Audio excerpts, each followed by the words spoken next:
Thank you all for your willingness to be here today. Take questions. Senator Klobuchar. Thank you very much, Mr. Chairman. Thank you to all of you. The two tragic airplane crashes included, by the way, those dead was a beloved community member from St. Cloud, Minnesota, Muhammad Hussein, and I know his family is grief-stricken.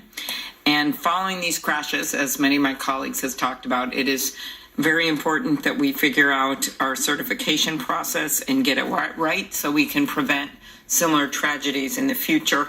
Mr. Elwell, I know you've been asked about this, but let me try it a different way. Are there any safety measures the FAA may have miscalculated when evaluating the safety features of the Boeing 737 MAX? Senator Klobuchar, thank you for that question. We certify aircraft in a way that we have refined, as I said, for large aircraft, large commercial aircraft.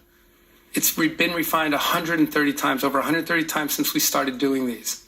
In every certification, we learn something new. From every IG audit, from every Was this consistent with how you've done other certifications in other situations, the Boeing situation? Yes, ma'am.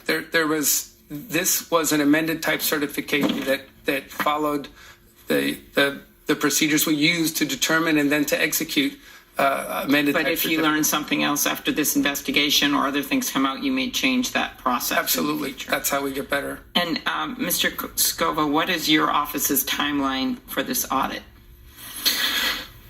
Thanks, Senator. We always shoot for 10 months. This is a very tall order for us, as I'm sure you can appreciate. We have a highly skilled team of aviation safety auditors who will all turn to.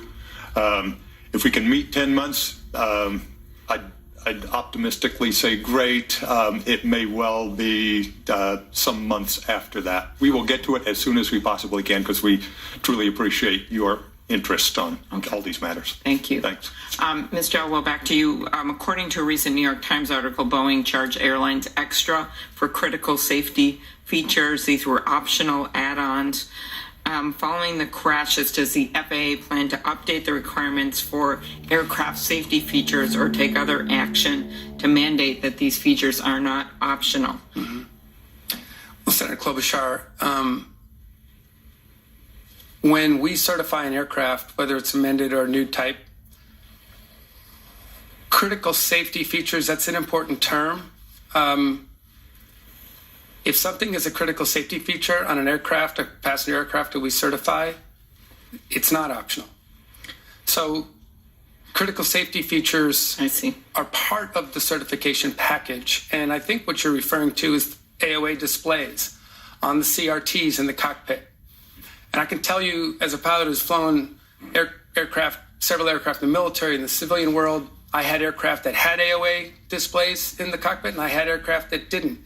And it all depends on what the rest of the display says. In today's modern airplanes, and you've got 12-inch CRTs in the cockpit. But is it possible this could be decided that these aren't just optional, that they should be mandatory if it's discovered after these investigations? Absolutely.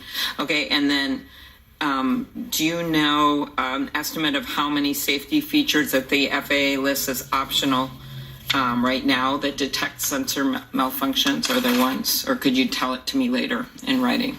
I could tell it to you later, Senator Klobuchar.